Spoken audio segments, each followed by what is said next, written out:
Hey folks, it's Tim. With this review, I'll be covering Lighten7's Elite C1A. Now, I had previously covered a few of their lights. Some feature fancy UIs, rotary rings, multi-emitters. But this, as was explained to me, was kind of like a back-to-basics EDC style light. Now, the C1A came in this gift box, and the accessory included were a holster, a spare O-ring, and a wrist strap, as well as the instructions. Now, this holster does not feature a quick release. It's just got what I like to call the fixed perma-loop, so no quick release capability there. It does, however, cover the C1A fully and nestles it nicely while holstered, or perhaps protects it during transport. I would say that given the rhombic texturing on the tail cap, as well as the slightly smaller diameter of the tail cap versus the head, it probably would be preferable to carry a bezel down for quick draw considerations, because the bezel is a bit smooth around here, so it's not as easy to pull out. So covering off on some of the highlights of the C1A, it does feature a Cree XML U2 emitter in 1A tint, so it is a cool white. It can run on either standard CR123 cells or 16340 lithium ions, casts beam out to 90 meters, and has a few output levels of high, medium, low of 400, 220, and 30 lumens respectively. It does feature a fixed rate strobe, as well as a, I believe it's a SOS signal or slow flash, I'm not sure, but I'll cover that later. So after some time with the C1A, I do believe that it does hold true to the company's model, that it does go back to kind of its roots and basics. It's no frills, so the styling even is a little staid. There are no, pretty much extraneous marks, although the bezel is crenellated, and the lens I don't believe is AR coated. It does feature a orange peel reflector. As was explained to me when I first reviewed their lights, they do prefer a smooth beam overall. That crenellated bezel is removable to allow access to the emitter as well as the reflector. Case in point. And here's a quick close-up of the XML U2 emitter. The texturing on the light is very smooth, so it's more form over function. While there is a spring on the tail cap side, the head is just the contact on the PCB board. The tail cap does feature two tail cap guards, and it does have attachment points for the wrist strap, and it extrudes past the rubber tail cap cover so as to allow it to tail stand for use in candlelight mode. Now, size-wise, it still ranks as reasonably compact for those lights in my collection that features a tail cap switch. So of those, that would be the three on the most far right. It's the Elite C1A, Sunwayman's V11R, and ThruNite's Archer 1C. Of course, that's just purely lengthwise. Diameter-wise, it's just a bit larger, as you can see here in that quarter profile view. Of those that don't feature a tail cap switch would be these lights to the left of that. These two feature are twisties, so that's Nitecore SENS CR, and this is XR's WK21. And then one of my all-time favorite lights, Zebralight's SC30, Sunwayman's M11R, and then JETBeam's TCR1. Of note here, though, is that the TCR1 is actually capable of slotting in a 18350 size cell, of which none of these lights can. So I figure with the overall dimensions and girth of the C1A, it should have been able to accommodate as well, which would have nicely boosted the runtime. Subjectively, the C1A feels great in my medium-sized hand.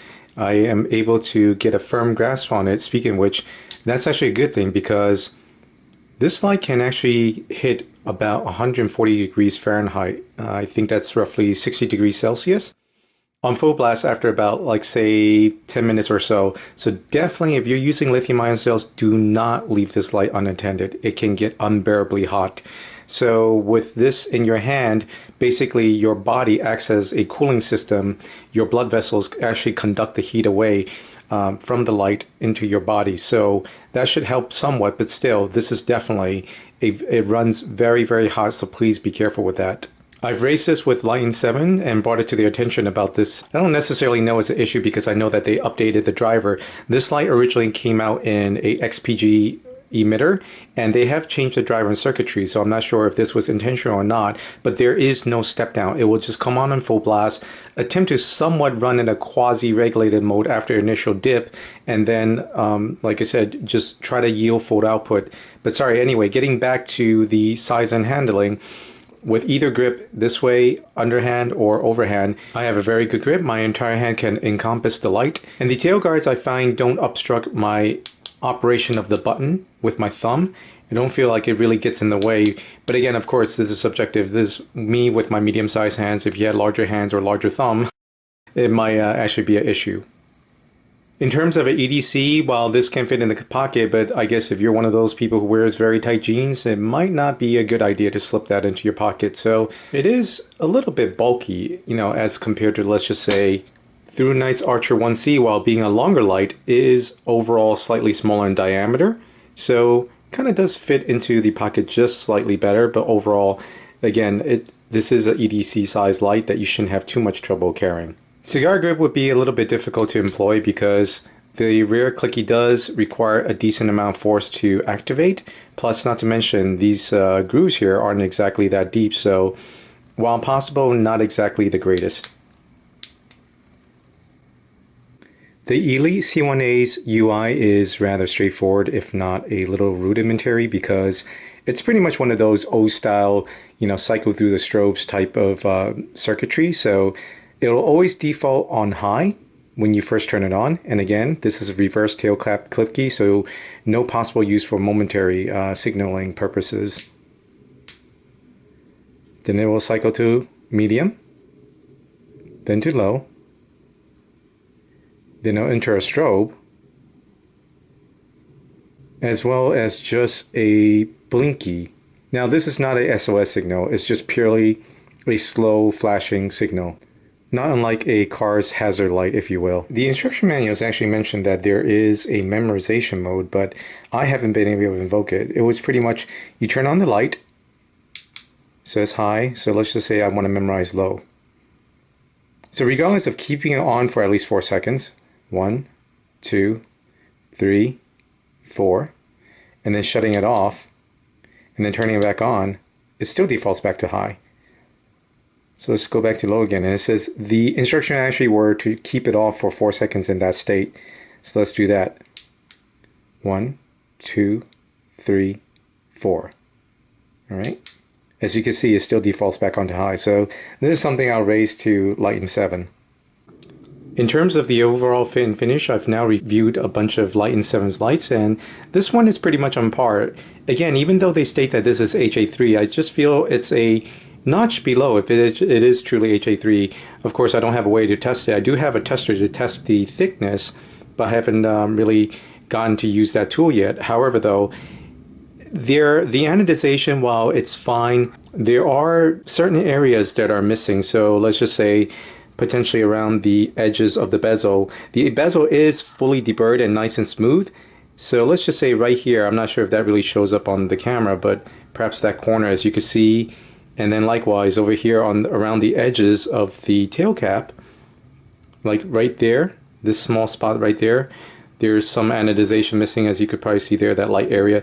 So I'm not sure if this is during the application process or perhaps handling after the fact. So, but bottom line is that I just feel like it's one notch below what I would give a top grade for. However, though, in terms of the application through the rest of the light, as you can see, it is applied properly throughout, even the grooves there, as well as this groove here, the deeper groove. Pretty good throughout the texturing as well, in between the texturing, none missing whatsoever. So overall, not too bad. It's a nice matte finish and does feel very nice. But again, just because of that, the missing, again, of course, I'm being nitpicky here. It's just a notch below what I would give a top grade for. The laser engraving for the most part is nice and sharp. However, though, I did find that the warning symbol on the head is a little bit blotchy, although not the case with on the body for the model name, as well as the company logo. The web address on their tail cap does suffer from the same blotchiness I see on the head. The threads did come nicely greased, although I did encounter very minor amounts of grittiness during operation on both ends, but more so in the bezel side than the tail cap side. Neither end is square cut, but again, I didn't really have any issues during threading it. One thing of note is that this spring does have a pretty strong tension rate, so as you're coming to the very end here and you're about to unscrew it, I would apply just a little bit inward pressure, and so as not to damage the thread. Of course, that's just being extra cautious to protect the threads in the long run. And this practice can actually be used upon any light and not just this particular one. Overall, it's a relatively solid light. Again, my long-term concerns remain the finish. I'll check back in the future in my comments to see how well this holds up.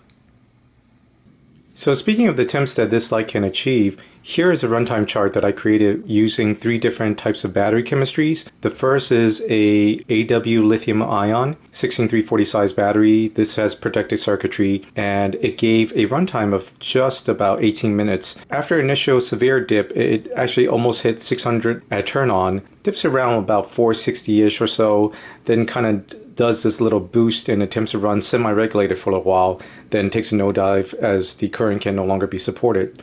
However, as you can see, as it's attempting that boost midway through its runtime, that temperature gets really, really hot. So typically, 120 degrees is considered the upper limits for scalding, at least water temperature wise. So metal, bare metal, I'm not sure exactly what that is, but still, suffice to say 140 is pretty darn hot. Again, use your common sense, use the high mode sparingly, and do not leave this light unattended in high mode. As for the IMR cell, the red line, I believe that my cell is defective, so that's why the poor showing in performance. I had actually anticipated to be roughly the same as the standard AW cell, but with a slightly reduced runtime. And last but not least was a test with the Surefire CR123A cell. This is a non-rechargeable primary lithium battery, and as you can see, it runs perfectly regulated, although with reduced output for nearly about just over 40 minutes, then attempts this slight boost, of which case the temperature starts increasing, and then it'll do a gradual, long declining nosedive. Now, while I ended the run at 75 minutes, this could actually continue to draw on. I feel that this is a potential battery vampire. It can achieve almost, at least at the time I turned it off, over 150 minutes of runtime. So, again, that's over 2 hours. And I think the cell, the primary cell that I checked, was about 1.9 volts at the end of its run. So something that you could probably potentially use as a battery vampire, but of course, because the light does default to high, you would probably just cycle through a few times until you see a mode that works and just use that to drain away your cells. Of note with the primary cell is, of course, the temperature that I achieved. While not as high as with the AW lithium ion, it did get up to 125, so still that's pretty hot. Again, use your discretion and caution, and do not leave the light untended on max output. The overall beam angle of the C1A, if you look at the outermost periphery, it's roughly about 80 degrees. But coming a step out of that greenish cast here, it goes down to roughly just shy under 70 degrees or so. Whereas the hotspot itself is roughly about, I would say, 25 to 30 degrees. But of course, given the orange peel reflector as seen in the beam profile section, it does cast a very smooth beam. I've got my equipment set up again to take lux measurements. Currently I have the XENO G10v2. As expressed in my previous videos, this is a perfectly regulated light, and that's why I like to use that to ensure that this is consistent with my other videos as well. I'm expecting about the 235 range. I am just about there. So let's go ahead and get started with the C1A's measurement. Lighten7 currently does not publish any measurements for beam distance or candela reading, so this is I don't have anything to go by. So pretty much whatever I'm seeing here, this is what I'm going to record. Again, with the caveat, if you've been watching my videos, that my measurements tend to be, or I should say my lux measurements tend to be a little bit lower than other reviewers. So we're just at the 30-second mark, so it's about 200 lux. So I'll calculate that in caption to beam distance and candela. Next up, we have another XML emitter light. This one's JETBeam's TCR1.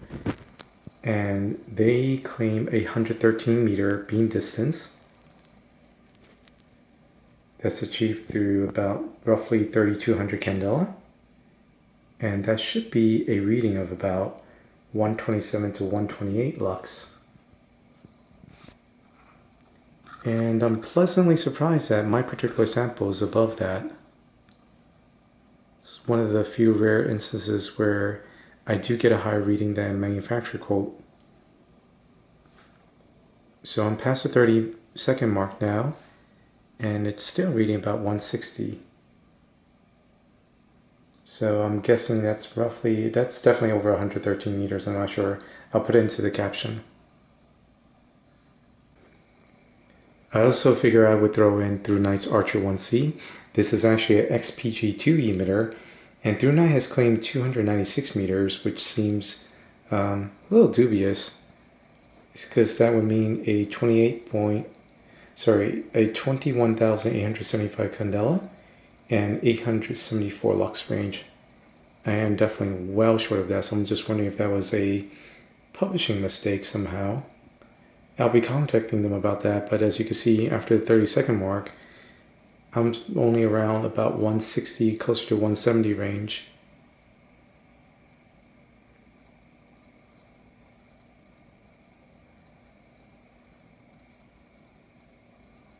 So perhaps I have a severe underachiever, but regardless though, it's definitely a huge discrepancy, so I'll definitely contact them and put it into my comments to see what they say.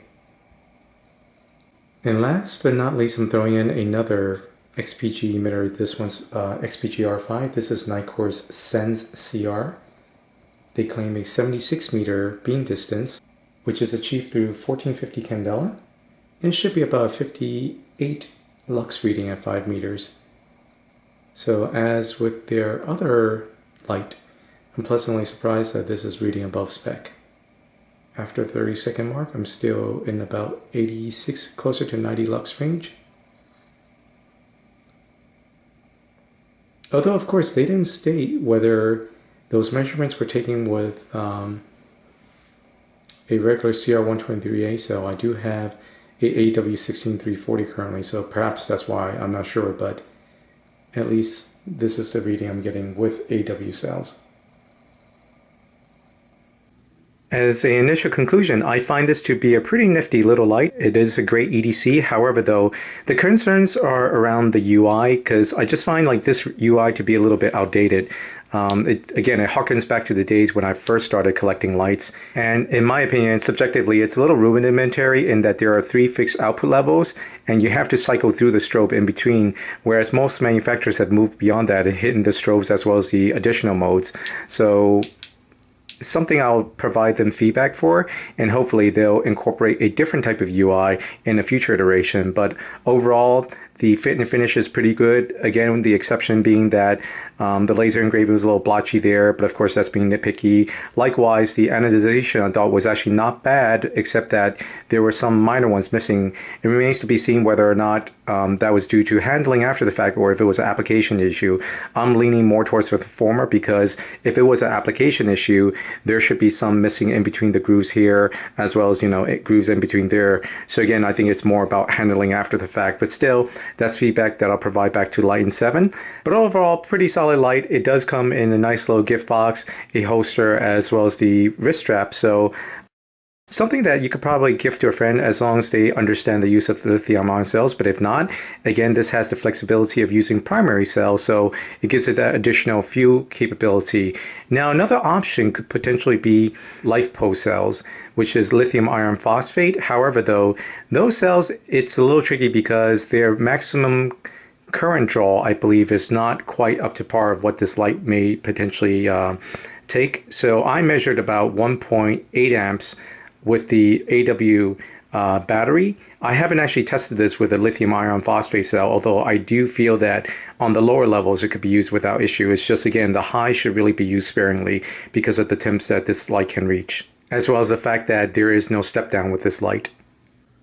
As part of FTC disclosures, the Lighten7 Elite C1A was provided by Lighten7 for review. Thanks again for watching.